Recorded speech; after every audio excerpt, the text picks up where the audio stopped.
మా latest videos కోసం మా ఈ తెలుగు న్యూస్ ఛానల్ సబ్స్క్రైబ్ చేసి గంట సింబల్ యాక్టివేట్ చేసుకోండి. జనవరి 1 రాబోతోంది. కొత్త సంవత్సరం ఇంకొద్ది రోజులలోనే ప్రారంభం అవ్వబోతోంది. ఈసారి జనవరి 1 అనేది సోమవారం రోజు పంచమి తిథితో కలిసి వచ్చింది. అంటే ఈ సంవత్సరం సోమవారము పంచమి తిథితో ప్రారంభం అవ్వబోతోంది. జనవరి 1న ఆడవారు ఖచ్చితంగా ఇంటి ముందు ముగ్గు వేయాలి. ఈ విషయం గురించి దాదాపు అందరికీ తెలుసు. జనవరి 1 వచ్చిందంటే ప్రతి ఒక్కరి ఇంటి ముందు ముగ్గులు కనిపిస్తాయి. వీధుల్లో ప్రతి ఇంటి ముందు ముగ్గు ఉంటుంది. ఈరోజు ప్రత్యేకంగా ముగ్గుల్లో రంగులు వేసి దిద్ది పూలతో అలంకరించి గొబ్బెమ్మలు పెడతారు. జనవరి 1న ముగ్గులు పెట్టడం తెలుగునాట ఒక సాంప్రదాయమని చెప్పుకోవచ్చు. ఇలా ముగ్గులు వేయటం వలన లక్ష్మీదేవి ఇంట్లోకి వస్తుందని పండితులు చెప్తూ ఉన్నారు. కనుక జనవరి 1న అందరూ ఇంటి ముందు ముగ్గులు వేయండి. తులసి కోట దగ్గర కూడా చిన్న పద్మం ముగ్గును వేస్తే చాలా మంచిది. ఈరోజు ఆడవారు ఇంటి ముందు తులసి కోట దగ్గర ముగ్గులు పెడితే సంవత్సరమంతా మీపై లక్ష్మీ కటాక్షం ఉంటుందని పెద్దలు అంటూ ఉన్నారు. ఇక సంవత్సరం ప్రారంభమయ్యే రోజు అయినటువంటి జనవరి 1న ఇంట్లో వాళ్ళు పొరపాటున ఈ కూర తింటే కొత్త సంవత్సరం అంతా కష్టాలు అనుభవిస్తారు, అష్ట కష్టాల పాలవుతారు అని పండితులు చెప్తూ ఉన్నారు. అదే జనవరి 1న ఈ కూర తింటే లక్ష్మీదేవి అనుగ్రహంతో సంవత్సరమంతా ఆనందంగా జీవిస్తారు, కోటీశ్వరులుగా మారిపోతారని పండితులు అంటున్నారు. మరి ఇంతకీ జనవరి 1న ఏ కూర తినాలి, ఏ కూరను తినకూడదు అనే విషయాన్ని ఇప్పుడు మనం ఈ వీడియోలో వివరంగా తెలుసుకుందాము. అంతకన్నా ముందు మనం అపకారం చేయాలని చూసినా మనకు ఉపకారం చేసే మూగ జీవాల కథను విందాం. అనగనగా రత్తయ్య అనే ఒక వ్యక్తి ఉండేవాడు. అతని దగ్గర ఒక కోడి, మేక, గేద ఉన్నాయి. ఒకరోజు అవన్నీ కలిసి ఇలా మాట్లాడుకోసాగాయి. ముందుగా కోడి, నాకు చావంటే చాలా భయం అంది. మృత్యువు అంటే ఎవరికి మాత్రం భయం ఉండదు అంది మేక. నాకు నన్ను చంపటం అంటే చచ్చేంత భయం అంది గేదె. కానీ మనం ఏం చేయగలం? నోరు లేని జీవులం. మనల్ని వాడుకున్నంత వాడుకుని లాభం పొంది ఈ మనుషులు మనల్ని జాలి లేకుండా చంపేస్తారు అంది కోడి బాధగా. అందరూ అలా ఉండరు. మనుషుల్లో కొంతమంది మంచివాళ్ళు కూడా ఉంటారు. కానీ మన యజమాని రత్తయ్యలాగా ఎవ్వరూ ఉండరు అంది మేక. అవునవును అని ఒకేసారి అన్నాయి కోడి, గేదె. అవి అనుకున్నట్లే రత్తయ్యలో ఏమాత్రం జాలి, దయ లేవు. ఎప్పుడూ వాటికి సరిగ్గా తిండి కూడా పెట్టేవాడు కాదు. గేదె మేకల్ని నిర్దాక్షిణ్యంగా బాధ పెట్టేవాడు. మేక, కోడి, గేదె మూడు మంచి నేస్తాలు. ఒకటంటే మరోదానికి ప్రాణం. నువ్వు ఇంకా గుడ్లు పెడుతున్నావా అని ఒకరోజు మేక కోడిని అడిగింది. ఇంకెక్కడ పెడతాను గుడ్లు, నేను ముసలిదాన్ని అయిపోయాను అంది బాధగా. అది అలా చెప్పు అంది మేక తాపీగా. ఏం జరిగింది అని అడిగాయి కోడి, గేదె కంగారుగా. ఇంకా ఏం జరగాలి? రాత్రి రత్తయ్య ఎవరితోనో ఫోన్లో చెప్తున్నాడు, వచ్చే ఆదివారం నిన్ను చంపేస్తాడట అని అంది మేక. అవునా, నువ్వు సరిగ్గా విన్నావా?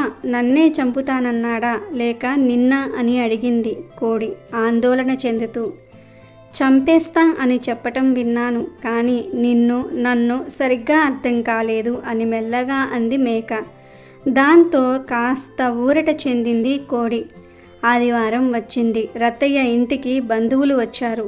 అతడు చాలా హడావడిగా అటూ ఇటూ తిరిగేస్తూ అందరికీ పనులు పురమాయించేస్తున్నాడు. రత్తయ్య, మాకు విందులో కోడి, మేకలాంటివి లేవా అని వచ్చిన వాళ్ళల్లో ఎవరో అడిగారు. ఎందుకు లేవు, ఉన్నాయి అని బదులిచ్చాడతను. అంతే. ఆ పక్కనే షెడ్లో ఉన్న కోడి, మేక ఆ మాటలు వింటూనే కంగారు పడిపోయాయి. అయితే ఈరోజు మన ఇద్దరికీ మూడిందన్నమాట అనుకుని ఒకదాని ముఖం మరి ఒకటి చూసుకున్నాయి బాధగా. నేస్తాను దూరమవుతున్నందుకు గేదె కన్నీటి పర్యంతమయ్యింది. ఇంతలో రత్తయ్య కత్తి పట్టుకుని షెడ్డు వైపు రావటం చూశాయవి. అంతే, వాటి పై ప్రాణాలు పైనే పోయాయి. దేవుడా, ఈ రోజుతో మాకు ఈ భూమి మీద నూకలు చెల్లిపోయాయి అనుకుని గజగజ వణికిపోయాయి. రత్తయ్య వేగంగా షెడ్ దగ్గరకు వచ్చి కత్తితో ఆ పక్కనే ఉన్న అరిటాకులు కోసుకొని వెళ్ళిపోయాడు. దాంతో కోడి మేక హమ్మయ్య అనుకున్నాయి. అయితే రత్తయ్య అప్పటికి వాటిని కోసి వండే సమయం లేనందున బయట నుంచి చికెన్ మటన్ తెప్పించి బంధువులకు విందు ఏర్పాటు చేశాడు. అలా ఆ రోజు వాటికి ఎలాగో గండం తప్పింది. కానీ ఈసారి మాత్రం గేదెకు ప్రమాదం వచ్చి పడింది. అది కూడా ఒట్టిపోయి చాలా రోజులయ్యింది. మేత దండగని గేదెను కసాయివాడికి అమ్మాలనుకుంటున్నాడు రత్తయ్య. బేరం కూడా కుదిరిపోయింది. అయితే గేదెను తీసుకువెళ్ళడానికి వచ్చిన వ్యక్తి ఎంత బాధినా అంగుళం కూడా కదలటం లేదు ఆ గేదె. దాంతో రత్తయ్య, సర్లే నేనే దాన్ని నీ దగ్గరకు తీసుకొస్తాలే, నువ్వెళ్ళు అని చెప్పి పంపించి వేశాడు. ఆ వ్యక్తి వెళ్ళిపోయాడు. మర్నాడు రత్తయ్య గేదెను తీసుకుని బయలుదేరాడు. అతడు తన యజమాని గనుక గేదె మారం చేయలేదు, బుద్ధిగా కదిలింది.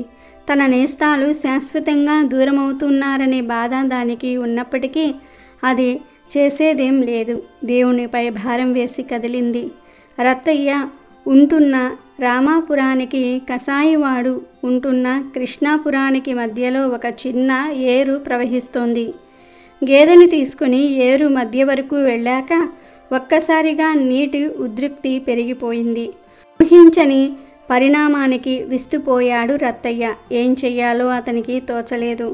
ఈత రాక నీటిలో కొట్టుకొని పోసాగాడు. ప్రాణ భయంతో రక్షించండి రక్షించండి అని గట్టిగా కేకలు పెడుతున్నాడు.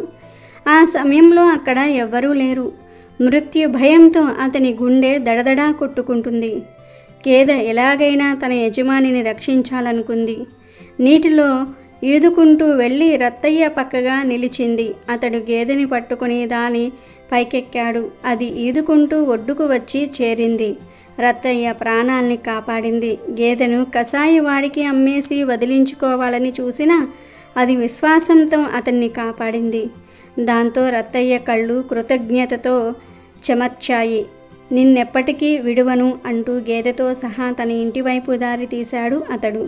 అపకారికి ఉపకారం చేసిన ఆ గేదెనే కాదు, ఆ తరువాత తన దగ్గర ఉన్న మూగ జీవాల్ని ఎప్పుడూ హింసించలేదు రత్తయ్య. ఇక వీడియోలోకి వస్తే, జనవరి 1తోనే సంవత్సరం ప్రారంభమవుతుంది కాబట్టి ఈరోజు మంచి పనులు చేస్తే సంవత్సరమంతా మంచి జరుగుతుందని, చెడు పనులు చేస్తే సంవత్సరమంతా చెడు జరుగుతుందని అందరూ నమ్ముతూ ఉంటారు.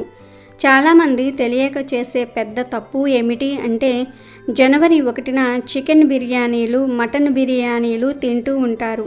జనవరి 1న దాదాపు అందరూ నాన్ వెజ్ తింటూ ఉంటారు. చికెన్ షాపుల దగ్గర పెద్ద పెద్ద క్యూలు కడుతూ ఉంటారు.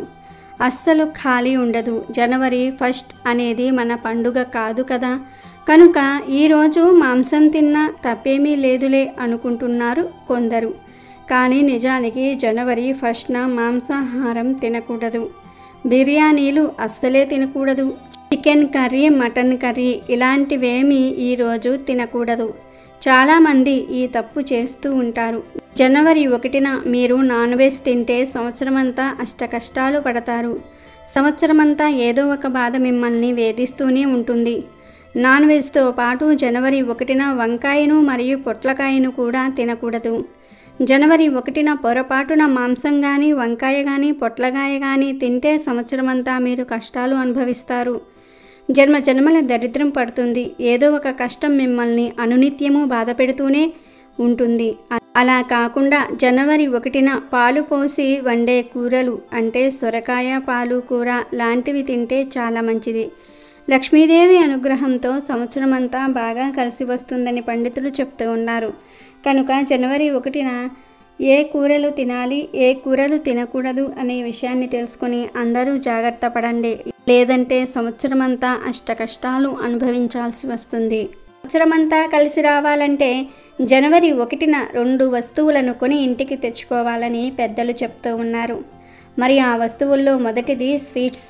అవును, జనవరి 1న ఎవరైతే 100 లేదా 200 రూపాయలు పెట్టి ఒక తీపి వస్తువులను అనగా స్వీట్స్ని కొని ఇంటికి తెచ్చుకుంటారో వారికి సంవత్సరమంతా బాగా కలిసి వస్తుంది. సంవత్సరమంతా మధురంగా ఉంటుంది, కష్టాలనేవి రావు. తీయటి శుభవార్తలు వింటారని శాస్త్ర పండితులు చెప్తూ ఉన్నారు. జనవరి 1న చక్కగా స్వీట్స్ కొని ఇంటికి తెచ్చుకొని ముందు ఇంట్లో వారు ఆ స్వీట్స్ తిని నోరు తీపి చేసుకోవాలి. ఆ తర్వాత మిగిలిన స్వీట్స్ని మీ ఇంటి దగ్గర ఉండే చిన్నపిల్లలకు పంచిపెట్టేయండి. స్వీట్లు కొనలేకపోతే కనీసం ఇంట్లో ఏదో ఒక తీపి పదార్థం వండి ఆ పదార్థాన్ని ఇంటి దగ్గరలో ఉండే చిన్న పిల్లలకు పంచిపెట్టండి. జనవరి 1న ఇలా స్వీట్స్ కొని తెచ్చిన పిల్లలకు పంచిన సంవత్సరమంతా డబ్బుకు లోటు రాకుండా ఉంటుంది. కూర్చొని తిన్నా తరగని ఐశ్వర్యం వస్తుంది. సంవత్సరమంతా మీ జీవితం మధురంగా ఉంటుంది. ఇక రెండవ వస్తువు ఉప్పు. జనవరి 1న 20 రూపాయలు పెట్టి గల్లులుప్పు ప్యాకెట్ కొని తెచ్చుకుంటే లక్ష్మీదేవి కృప సంవత్సరమంతా మీ ఇంటిపై ఉంటుంది. ఎందుకంటే ఉప్పు అంటే లక్ష్మీదేవికి చాలా ఇష్టం. లక్ష్మీదేవి మరియు ఉప్పు సముద్రం నుండి పుట్టారు గనుక వారిద్దరిని సోదరులుగా భావిస్తారు. జనవరి 1న ఒక గల్లులుప్పు ప్యాకెట్ కొని తెచ్చి వంటగదిలో పెట్టి ఆ ఉప్పును వంటల్లో వాడుకుంటే చక్కటి ఆరోగ్యము, ఐశ్వర్యము లభిస్తాయి.